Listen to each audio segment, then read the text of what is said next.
Nakatakdang busisiin ng House Appropriations and Intelligence Fund ng mga ahensya ng gobyerno matapos makalabas ng bansa si dismissed Mayor Alice Guo sa kabila ng pagkakalagay nito sa Immigration Lookout Bulletin.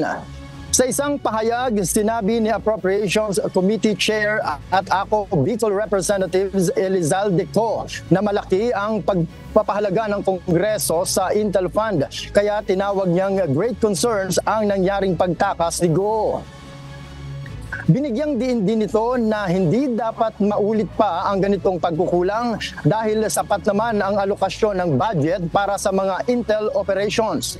Nauna nang naglabas ng pahayag si Presidential Anti-Organized Crime Commission spokesperson Winston Casio na kailangan ang isang masusi at malalimang investigasyon dahil sa posibilidad na may tumulong kaya nakalabas ng bansa si Alice Guo.